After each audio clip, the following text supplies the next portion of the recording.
열왕기상 16장 8절 제목했습니다.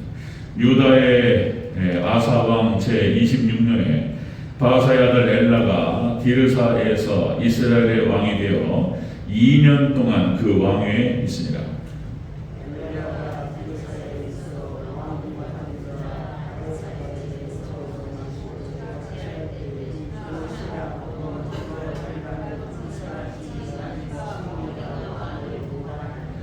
시므리가 들어가서 그를 쳐 죽이고 그를 대신하여 왕이 되니 곧 유다의 아사 왕 제27년이라.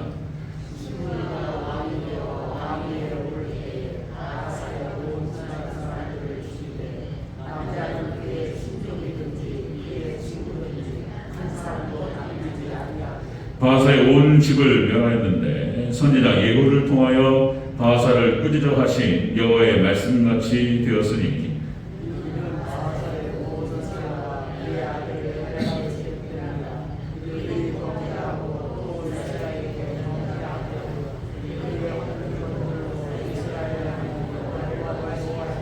함께했습니다. 엘라의 남은 사적과 행한 모든 일은 이스라엘 왕 역대 지략에 기록되지 아니하였느냐. 아멘. 네, 인사하겠습니다. 부디 예수님, 예수님의 은혜와 평강이 넘치시기를 축원합니다. 아멘. 오늘 함께 읽으신 열왕기상 16장 8절에 14절 말씀. 오늘 보면은 토대로 엘라를 통해 본 하나님의 심판 과정이라는 제목으로 말씀드렸습니다. 다시 한번 따라하겠습니다. 엘라를 통해서 본 하나님의 심판 과정, 엘라라고 하는 인물, 엘라를 통해서 본 하나님의 심판 과정, 그렇게 한번 쭉 살펴보도록 하겠습니다. 여러분들 이스라엘의 역사, 저도 모태신앙이고 수많은 예배를 드리고 저희 때에는 또 부흥회도 1년에 한두 번씩 하고 막 이랬어요. 그랬는데 구약의 모세 오경, 그 다음에 역사서 잘 설교를 못 들어봤어요. 이제 우리가 역사서를 어떻게 봐야 되고 예언서도 마찬가지예요. 예언서도 좀 있으면 제가 한번 다뤄볼 하는데요. 그러니까 이제 이스라엘의 역사, 구속사라고 표현하는데요. 이스라엘의 그 긴 역사를 통해서 하나님을 드러내셨어요. 이 역사라고 하는 건 이스라엘 역사가 구속사인데 그 구속의 역사를 통해서 하나님께서 설교하고 계시는 거예요. 하나님 드러내시는 거예요. 자, 그래서 우리가 인물을 중심으로 살펴가면서 이스라엘 역사를 한번 보는 건데 하나님의 살아계심과 하나님께서 기뻐하시는 것이 무엇이고 싫어하시는 것이 무엇인지 인물을 통해서 우리 자세히 살펴봤으면 좋겠습니다. 오늘 엘라라고 하는 인물인데요. 같이 한번 쭉 한번 보겠습니다. 자, 여러분들 솔로몬의 실수, 이방 여인들을 사랑한다.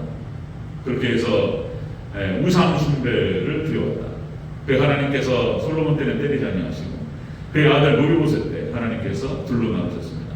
그래서 북이스라엘과 남유다는 아니고 이 북이스라엘은 완전히 그냥 우상 숭배로 점철되어버려요. 그나마 남유다는 다윗의 일족으로 쭉 가는데 북이스라엘은 막 엉망진창 파도로 치고 나가요. 그 내용들인데요. 자, 북이스라엘의 일대 왕이었던 여로보암은 북이스라엘을 우상 숭배하게 만들었습니다. 우상을 들여왔을 뿐만 아니라 우상이 하나님이라고 얘기하고 예루살렘으로 더 이상 올라갈 필요가 없고 우상 숭배 신당을 깔고 산당을 깔고 그냥 북이스라엘 전체를 우상 숭배하게 만들었어요. 하나님께서 화가 잔뜩 나셔가지고 내가 네 여로보암 뿌리를 뽑아버리라 하나님께 말씀하셨죠. 자, 그래서 이제 우리가 여로보암의 아들이었던 나답 때에 하나님께서 나답을 내리시고 그래서 여로보암의 그 대수가 나답에서 끝나요. 3대도 안 내려갑니다. 하나님께서 여로보암과 나답 때에 싹 쓸어버려요. 심판하셨어요. 친족 일족 전체를 멸절시켜버렸어요. 그 멸절을 누구를 통해서 했냐면은 이 나답의 부하 장수를 통해서 하십니다. 이 바하사라고 하는 인물, 우리가 지난 시간에 살펴봤죠. 이 바하사를 통해서 본 배교자의 모습 그랬죠. 왕을 대신해요. 이 바하사가 나답의 부하 장수였는데, 그러니까 이 왕을 대신했다라고 하는 것은 왕이신 하나님을 대신했다라고 하는 것을 예표로 보여준다. 자, 그렇게 해서 이 바하사로 본 배교자. 그래서 나답은 바하사는 일평생을 전쟁을 하면서 합니다. 그러니까 이제 고통스럽게 살아요. 일평생. 하나님께서 바하사의 집을 싹 정리하십니다. 그 정리되는 과정이 오늘 본문 이 바하사의 아들이 엘리엘, 엘라 오늘 인물이에요. 오늘 인물 이 엘라 때 하나님께서 멸절시키십니다. 그 내용들을 같이 한번 살펴보도록 하겠습니다. 자, 엘라를 통해서 본 하나님의 심판입니다. 첫 번째, 이 엘라도 헛된 것들로 하나님의 진노를 썼습니다. 헛된 것들 이렇게 표현하죠. 13절 다시 한번 읽겠습니다. 13절 시작. 이는 바하사의 모든 죄와 그의 아들 엘라의 죄 때문이라. 그들이 범죄하고 또 이스라엘에게 범죄하게 하여 그들의 헛된 것들로 이스라엘 하나님 여호와를 노하시게 하였더라. 아멘. 헛된 것들로 하나님의 진노를 썼어요. 여러분, 우상 숭배로 하나님의 진노를 썼다. 하나님께서 싫어하시는 것이 있어요. 하나님 싫어하시는 것, 헛된 것 세 가지가 뭐냐면 세 가지. 자, 신명기 33장 21절에서 하나님 싫어하시는 것이 우상이에요. 우상. 그들이 하나님 아닌 것들로 내 질투를 일으키며 허무한 것으로 내 진노를 일으켰으니. 하나님 싫어하시는 것이 첫 번째가 우상. 두 번째가 허무한 마음. 욥기서 17장 16절.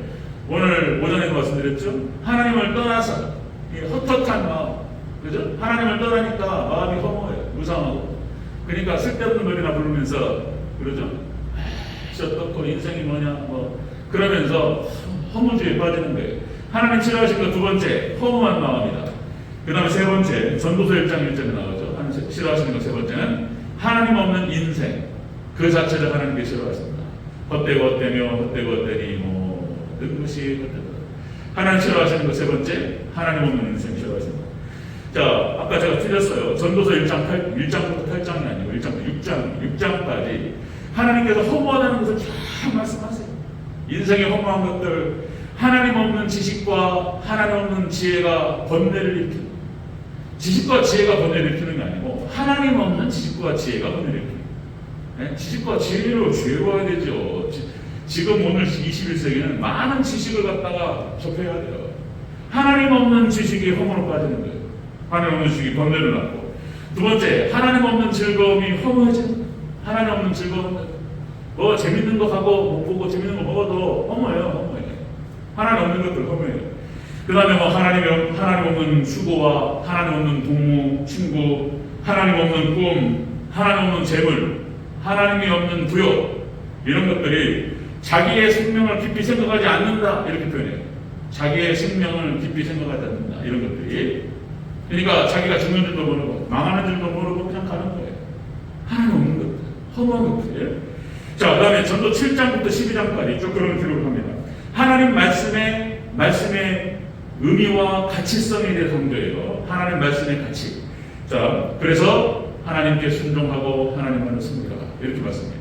전도서 12장에서 전도서가 딱 끝날 때 그런 얘기하는 거예요. 이래 결국을 들었으니 너희는 하나님을 경외하고 그를 섬길지어다. 마가복음 10장 29절 30절에서 예수님과 복음을 위하여 집과 전토와 부모와 자녀를 드리는 것. 이 우선순위를 말하는 우선순위. 그러니까 버리라는 게 아니에요. 가정 버려라. 이상하게 보면 안 돼요. 또 목숨 걸고 지켜야죠. 사랑하는 아내와 사랑하는 남편과 자녀들을 지켜야 돼요. 가정을 지키고 목숨 걸고 지켜야 돼요. 무슨 소리예요? 근데 우선순위에서 하나님을 섬기는 것이어야 된다는 거예요. 그렇게 하면 이 땅에서 백배를 받고 영생을 얻지 못할 자가 없느니라. 예수님께서 하신 말씀이에요. 그러니까 항상 기억해야 할 것은 우리가 하나님의 영광을 위해 창조되었고, 그래서 하나님의 영광을 위해서 먹든지 마시든지 무엇하든지 하나님 영광에 삽니다. 하나님께서 그 삶을 받으시고 축복하신다는 거예요. 그게 성경의 진리의 핵심이에요. 헛된 것들을 듣지 않아요. 그러니까 돈을 경시하거나 물질을 경시하는 게 아니에요. 돈이 있어야 돼요. 돈 피 같은 거예요. 돌아야 돼요. 피가 안 돌면 죽잖아요. 그러니까 이제 돈이 있어야 돼. 돈도 소중해요. 돈도 있어야 돼. 섬길 거 아니에요. 가난한 사람도 섬기고 교회도 섬기고 지체들도 섬기고 그럴 거 아니에요. 중요한데 돈을 경시하는 게 아니에요. 중요한 건 거기다가 그냥 포인트를 맞추고 그냥 하나님 잃어버려버려. 그냥 거기 빠져버려. 이게 하나님 싫어하시는 것이다. 여러분들 물질 축복 여러분께 있으시기를 주의 이름으로 축원합니다. 아멘. 그러나 그것을 통해서 하나님을 잘 섬기시기를 축원합니다. 그게 중요하다. 자, 여러분들 엘라를 통해서 본 하나님의 심판 과정, 이 엘라는 그러지 못한다는 거예요. 우상숭배로 하나님의 진노를 샀다. 기록하고 있습니다. 자, 두 번째 보면요, 엘라를 통해서 본 하나님의 심판 과정. 두 번째, 이 시므리를 통해서, 시므리라고 하는 인물을 통해서 하나님께서 심판하십니다. 다 죽어버렸어요. 10절을 보겠습니다. 10절 16절 10절 시작. 시므리가 들어가서 그를 쳐 죽이고 그를 대신하여 왕이 되니 곧 유다의 아사왕 제27년이라. 아멘. 11절까지 시작. 시므리가 왕이 되어 왕이 오를 때 바하사의 온 집안 사람들을 죽이되 남자는 그의 친족이든지 그의 친구든지 한 사람도 남기지 아니하고. 아멘. 시므리를 통해서 하나님께서 하시는 거예요. 무질서가 꽉 차니까 하나님께서 심판하셨어요. 시므리를 통해서 하나님께서 심판하셨다. 이 시므리라고 하는 사람이 아까도 말씀드렸듯이 엘라의 부하 장주였습니다. 그러니까 이제 전쟁통에 군사의 전부 반절이 나갔어요. 반절이 나가고 반절이 성을 지키는 상황에서 이 시므리가 성을 지키는데 돌이켜가지고 엘라를 죽여버려요. 엘라. 하나님께서 심판하신 거예요. 그때 엘라는 마시고 취해 있을 때였습니다. 그러니까 술에 취한 상태에서 전쟁이 진행되는데 술 취해가지고 정신 못 차리고 있는 거예요. 그러니까 이것도 세상에 취한 상태에서 죽는 거예요. 술에 취하고 세상에 취했을 때 죽는 거예요. 하나님 심판하셨습니다. 하나님께서 매를 때리세요. 하나님께서 진노의 매를 때리시고 때로는 사랑의 매를 때리세요. 진노의 매는 멸망으로 끝나요. 엘라라든지 이렇게 철저하게 하나님을 부정하고 하나님을 배격하고 하나님께서 때리시는데 이건 진노의 매죠. 자, 그것이 신명기 28장 20절부터 68절까지 진행됩니다. 하나님의 매를 때리시죠. 근데 사랑의 매는 달라요. 자식이 잘못하면 어떻게 해야 돼요? 고쳐야 되잖아요. 어렸을 때 잡아야 된다니까. 애기 때. 특별히 1살부터 3살까지 이거 중요한 거예요. 그래서. 근데 어린이집 보내버리면 이해는 하는데 먹고 살기 어렵고 엄마도 또 직장 나가야 되고 할머니도 어렵고 이게 아는데 이게 어려워요. 어쨌든 간에 어렸을 때 잡아야 돼. 어릴 때 사랑의 매가 필요해요. 그러니까 하나님께 사랑의 매를 때리실 때에는 이것이 이제 회개로 연결되고 신앙의 회복으로 연결되면서 축복으로 연결되는 거예요. 사랑의 매는. 자, 여러분들 사무엘하 7장 14절에 그런 표현이 나오죠. 하나님의 사랑 막대기와 인생 채찍 이런 표현이 나와요. 하나님께 때리시는데 사랑 막대기로 인생 채찍으로 때리십니다. 그러게 이스라엘 백성들이 그렇게 많이 맞았어요. 하나님 떠나서. 자, 여러분 다시 말씀드리면 사사기 역사와 열왕기 역사가 똑같습니다. 계속 파도를 치다가 결국에는 하나님을 떠나고 말씀을 떠나고 불순종하니까 결국 하나님께서 허락하신 약속의 땅에서 쫓아내버려요. 포로로 끌어버려요. 그러니까 우리 하나님 백성들도 마찬가지예요. 여러분들 하나님 백성이 하나님을 잘 섬기고 말씀에 순종하면서 뜻되는 말씀대로 살아가라고 그러고. 자, 이것이 이렇게 가야 되는데 근데 그냥 세상 다른 거 사랑하고 우상 숭배하고 또 마음을 다른 게 뺏겨가지고 이러면 하나님 때리신단 말이에요. 때리실 때 여러 번의 경고를 하셔요. 여러 번 말씀하시고 경고하시다가 이제 매를 딱 드실 때에는 아주 세게 맞는 겁니다. 아주 세게 하나님께서 그냥 싹 쫓아내버려요. 가나안 땅에서 전하시고 주셨던 축복을 다 뺏어버려요. 다 잃어버리면 그때 가서 이제 아는 거예요. 탕자 다 잃어버리고 그때 가서 이제 아버지의 사랑과 아버지의 품이 얼마나 좋았던가 이때 기억하는 거예요. 사람이 얼마나 미련하고 간사한지 좀 맞기 전에 이렇게 좀 말씀만 듣고 깨달으면 제일 좋은데 그러지 못한다는 거예요. 엘라를 통해서 본 하나님의 심판 과정은 그런 거였습니다. 엘라는 그렇게 하나님의 우상 숭배로 진노를 서게 되고 그리고 하나님의 심판으로 이게 이제 멸망의 심판, 진노의 매였어요. 사랑의 매도 있는 거예요. 사랑의 매. 자, 여러분들 주일 성수 여러분들 안식일을 기억하여 거룩하게 지키라는 말씀을 드렸어요. 여러 번 강조 말씀을 드리지만 이건 율법주의 신앙이 아니고 믿음을 말하는 거예요. 하나님 말씀 가운데 살아가는 백성들. 자, 믿음으로 거듭나서 하나님 말씀을 하나님 말씀을 따라서 순종하며 살아가는 백성들, 이게 하나님 백성이잖아요. 주일 성수하고 11조하고 이렇게 살아갑니다. 저같이 장로님 간증 들으면서 저도 많이 은혜가 되고 이렇게 참 모습이 너무 감사하고 우리 성도들 11조 하시고 그런 거요. 원로 목사님 몇 번을 듣고 그러니까 그렇게 추리다 보니까 결혼이 안 돼가지고 추리다 보니까 아가씨 소개받고 11조 하세요? 주일 성수 하세요? 안 하세요? 그게 있나 그랬냐? 저도 그렇게 못했어요.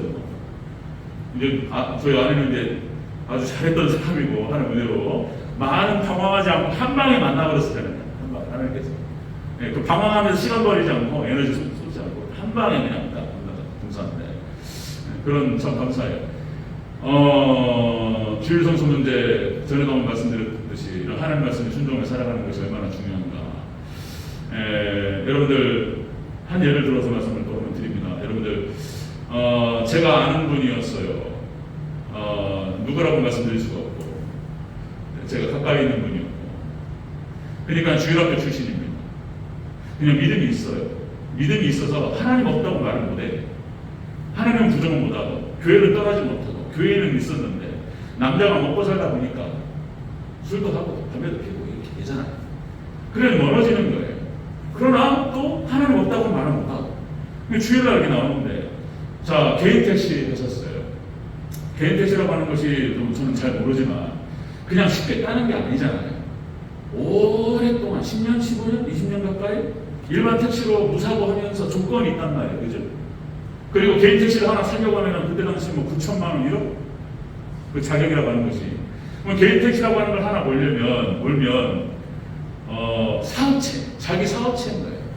그럼 그것으로 이제 나가도 되고 안 나가도 되고 편안하게 먹고 사는 거예요. 그죠? 좀 열심히 하면 열심히 벌고. 그 개인 택시가 그게 참 지금은 그렇지 않은데, 지금은 다 우리나라, 마이카 시대가 돼가지고 자기 차 타고 다니고, 대중교통이 발전한 거 아니고, 택시도 옛날 같지가 않단 말이에요. 옛날에 그러지 않았을 때는 택시가 아주 좋았다는 거예요. 오래된 얘기인데. 개인 택시를 타서 너무 기뻐했고, 그래서 부족하지 않게 살았어요. 근데 이제 주일날 한 번씩 나가는 거잖아요. 그러니까 주일날 운행을 하는 것과 안 하는 것과 이제 수익이 다르단 말이에요. 그래가지고 꽃감 빼먹듯이 한 번씩 나가면서 주일날 이제 운행을 하신 거예요. 이 짭짤하단 말이에요. 이 짭짤한 유혹을 갖다가 이거를 유혹을 이기지 못했어요. 그래가지고 그러니까 또 이제 돌아다니면서 주일날 가끔 나가서 이제 일하면서 좀 작은 교회 가가지고 예배 시간에 맞춰가지고 작은 교회 가서 예배 드리고 설교 듣고 몇만 원 이렇게 헌금하면은 그 교회도 좋은 거잖아요.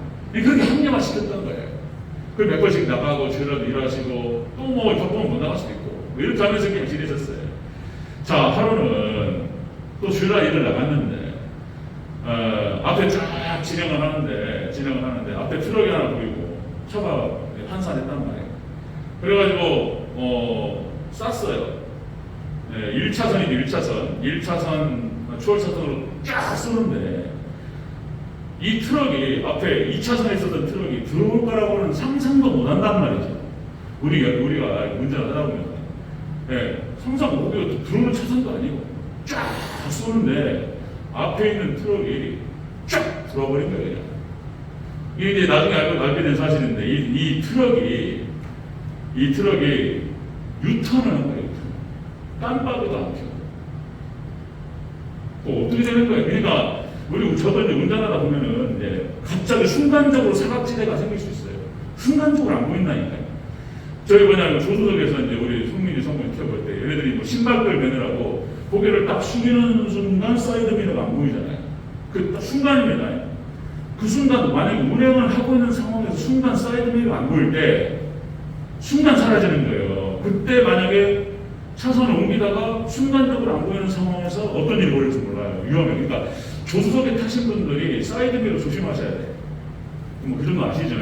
안 가릴 수 있도록. 그러니까 이게 이제 이 트럭 입장에서는 순간적으로 안 보였던 것 같아요. 샥 들어오니까. 이게 2차선을 쫙 들어오니까 얘가 깜빡이도 안 켜고 유턴을 한 거예요. 그냥 확 돌린 건데. 그냥 그래가지고 사고 나셨던 두 분 말씀으로는 브레이크도 못 밟고 박아버렸다는 거예요. 상상을 못하는 거예요. 얘가 깜빡이도 안 킨 상태에 들어올 거라고 어떤 생각하겠습니까? 2차선에서 그것도 확 들어와가지고 그냥 박아버렸습니다. 폐차시켰습니다. 다행히 하나님께서 목숨은 데려가지 않으셨어요. 허리 나가고 그 자리에서 실신해가지고 끌려갔어요. 실려갔습니다. 그날이 주일이었습니다. 그런데 이게 아픈 일 같고 뭐냐면 이 차량이 트럭이 무거운 차량이었어요. 사람 죽는 거예요. 이게 보험 처리가 안 돼요. 보상이 안 돼요. 그러니까 이제 이분이 뭐냐면은 물어 죄송하다고. 아니 죄송해서 울면 어떻게 해 이게 운다고 해결이 안 되잖아요.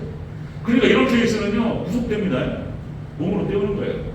그러니까 이제 쉽게 말해서 백자가요 백자가. 아니 폐차가 됐어요. 개인 택시가 폐차가 되고 끝나버렸어요 그냥 그걸로. 다른 재산이 있는 것도 아니고 그거 하나 가지고 제 공간을 사는데 아니 그래가지고 이게 이제 감옥에 이제 구속되는 거예요. 이게 믿음 있고 신앙이 있다 보니까 또 자기 가족들 형제들 또 운전하는 친구들 많고 형들도 많은데 그래가지고 용서했어요. 용서. 그래가지고 구속시키지 마라. 처벌을 원치 않는다. 또 이랬어요. 그래가지고 구속되지 않고 나왔어요. 그러면 그 사람이 날 작살 나버렸잖아요. 개인 택시 나네. 그러면은 뭐 양심 있으면 자기가 조금이라도 해서 뭐 갚으려고 한다. 그런 거 없었어요. 뭐 사과는 하고 울면서 뭐 죄송하다고 하지만 그 뒤로는 본 적이 없다는 거예요. 그 주일날 그런 사건이 많은 거예요. 주일 성수 문제에 대해서 하나님께서 사랑하시면 때로는 때리시고. 그러니까 이 문제 놓고 우리가 하나님 말씀 하나님을 섬길 때 두려운 줄 알아야 된다. 그런 말씀을 드리는 것입니다. 자, 하나님께서는 그렇게 심판의 매를 때리시기도 하시고 사랑의 매를 때리기도 하셔요. 오히려 어떤 차원에서 봤을 때는 잘 됐어요. 너무나 고생이 많았지만 그 사건으로 인해서 막 벌벌벌 떨어버려야 그냥 주일날 어디 간다 상상할 수 없는 거예요. 그래가지고 가난하지만 하나님을 잘 섬기는 모습을 보고 하나님께서 축복하셨다 이런 생각이 들어요. 자, 엘라를 통해서 하나님께서 이렇게 심판받는 엘라는 심판의 매를 맞았어요. 우상숭배로 하나님의 진노를 사고 세상을 더 사랑하고 그래도 하나님께 심판받습니다. 받았다는 거예요. 세 번째 보면요. 엘라를 통해서만 하나님 심판받아요. 선지자 예후의 예언대로 그대로 성취되었습니다. 이 과정이 12절을 다시 한번 읽겠습니다. 12절 시작. 바하사의 온 집을 멸하였는데 선지자 예후를 통하여 바하사를 꾸짖어하신 여호와의 말씀같이 되었으니 아멘. 자, 예후의 예언대로 그대로 성취되었습니다. 그러니까 하나님께서 말씀하신 심판 과정 자체가 그런 거예요. 하나님께서 경고하시고 이건 경고가 아니었어요. 사실 예후를 통해서 하신 말씀은 경고가 아니고 하나님의 심판이 있으리라 그냥 예고한 거예요. 그리고 그대로 이루어졌습니다. 자, 엘라는 그렇게 해서 엘라 2년 그러니까 통치기간이 2년이었어요. 그러니까 여로보암도 그 아들 바하사 해가지고 떠버렸어요. 다 3대를 가지 못하고 하나님께 심판하셨어요. 여기도 바하사도 마찬가지예요. 바하사도 그 아들 엘라 3대를 가지 못하고 똑같은 방식이었어요. 하나님께 심판하실 때 이 시므리를 통해서 하나님께 하셨는데 그 아버지 바하사가 했던 방식 그대로 아들이 죽고 온 가족이 죽었어요. 바하사라고 하는 인물이 자기가 여로보암과 나다백이 했던 그 행동 그대로 자기가 받았어요. 안타깝습니다. 북이스라엘의 여러 왕들이 이렇게 우상 숭배하다가 비참한 말로를 겪어요. 이 사건 말고 쭉 나옵니다. 자, 여러분들 나답과 엘라와 살룸과 보가하야 여러 명이 쭉 나와요. 우상 숭배하다가 망한 사람들이 쭉 나옵니다. 자, 여러분 이 말씀은 신명기 28장에서 얘기했던 자 20절부터 68절까지 모세가 했던 예언대로 그대로 성취가 되었습니다. 그러니까 자 하나님이 심판하시는 과정이에요. 먼저 경고하시고 말씀하시고 부탁하시고 다 하세요. 자, 그리고 그 말씀 그대로 진행이 된다라고 하는 것입니다. 우상숭배로 하나님의 진노를 사고 하나님의 심판을 받고 이것은 주의 종 예후의 예언대로 진행되었다. 성경 전체가 그렇습니다. 노아의 홍수 심판도 마찬가지예요. 노아의 홍수 심판도 노아를 통해서 예언되었던 거예요. 사실상 선포죠. 그러니까 그러나 아직 이루어지지 않았기 때문에 미래에 있을 일이고 미래의 예언이죠. 하나님께서 물로 심판하신다고 하셨다. 그에게 하고 하나님께로 돌아오라. 1000년이에요. 1000년. 1000년을 외쳤는데 없어요. 없었다는 거예요. 하나님께서 노아의 600살 때 하나님께서 전체적으로 전격적으로 심판을 진행하셨습니다. 그냥 주의 종을 통해서 미리 말씀하세요. 아브라함과 이삭과 야곱, 아브라함과 이삭과 야곱이 12지파에게 12아들에게 축복한 그대로 성취가 돼요. 그러니까 이제 이거 어떻게 봐야 되느냐? 하나님께서 역사하시고 성령 역사하셔가지고 주의 종 예수에다가 말씀을 집어넣으셔서 하시고 그리고 그대로 역사하세요. 모세도 마찬가지예요. 모세오경, 모세를 통해서 하나님께서 모세오경을 기록하게 하시고 창세기 출애굽기 레위기 민수기 신명기 말씀을 기록하게 하시고 그대로 성취돼요. 예언서 말씀도 마찬가지예요. 선지자들을 선택하시고 이사야와 예레미야와 에스겔과 12명의 수선자를 선택하시고 그들을 통해서 말씀하게 하시고 그 말씀대로 그것이 예언이 되어서 성취가 됩니다. 예언서를 보면은 이스라엘 백성들에게 그대로 성취가 돼요. 이 예언의 말씀은 예언서에 나타난 예언의 말씀은 이중 예언이에요. 이중 예언. 마지막에 이제 되어질 일도 그대로 적용이 돼요. 어쨌든 하나님께서 악인을 심판하시고 하나님 백성들은 어떻게든 하나님 구원하시겠다. 그 약속. 뭐 그뿐이겠습니까? 또 사도, 신약성경의 사도들을 통해서 하셨던 말씀은 다 그대로 성취돼요. 여러분들 요한복음 1장 1절 칼빈 여기를 주석하면서 이렇게 표현했습니다. 요한복음 1장 하나님 태초에 말씀이 계시니라 이 말씀이 하나님과 함께 계셨으니 이 말씀이 곧 하나님이시니라. 이 말씀이 이제 로고스라고 하는 것입니다. 예수님. 자, 태초에 예수님이 계시니라. 예수님이 하나님과 함께 계셨으니 이 예수님이 하나님이시니라. 이 말이에요. 그런데 칼빈이 여기를 주석하면서 뭐라고 그러냐면 그게 로고스가 말씀이 하나님이시고 예수님이세요. 근데 이 로고스로 뭐라고 해석하냐면 칼빈이 설교라고 해석한다. 설교. 주의 종 목회자를 통해서 선포되는 이 말씀이 본문의 말씀이라고 한다면 하나님 말씀이라는 거예요. 이게 예수님이고 하나님이라는 거예요. 이렇게 강조하는 거예요. 설교학을 배우면서 신학을 배우면서 이게 이런 거구나. 네, 처절하게 느끼면서 여러분들 제가 설교할 때 좀 지겨울 정도로 철저하게 말씀에 붙어가지고 말씀 얘기만 하려고 들어가는 거예요. 말씀만 하는 거예요. 본문 얘기. 하나님 말씀은. 자, 이렇게 말씀대로 하나님께서 주의 종을 통해서 선지자를 통해서 말씀하시고 그대로 성취하시는 방식으로 진행합니다. 이게 무서운 거예요. 이게 저는 어떤 때는 이런 거예요. 이게 정말로 잘해야 되네. 저도 굉장히 부담감을 가지고 있어요. 제가 뭐 하는 게 아니고 그냥 말씀을 선포하고 복음을 선포하고 예수를 선포하고 우리가 하나님의 뜻대로 살아야 되는 것을 말하고 이런 거 그냥 저는 어떻게 생각하면 그냥 패턴대로 하는 거예요. 그냥 하나님께서 여기에서 임하셔서 저와 여러분에게 말씀하시는 줄로 믿습니다. 아멘. 하나님 말씀. 오늘 엘라가 마찬가지예요. 엘라가 이 심판 과정을 보니까 미리 예고되었고 예언되었고 선포되었어요. 그리고 그대로 하나님께서 심판하셨습니다. 그대로. 저도 두렵고 떨림으로 저를 위해서 여러분도 기도해 주시고 두렵고 떨림으로 말씀 앞에서 정말 믿음으로 신앙으로 진지함으로 정말 말씀만 따라가는 저와 여러분 되시길 축원합니다. 아멘. 네, 기도하겠습니다.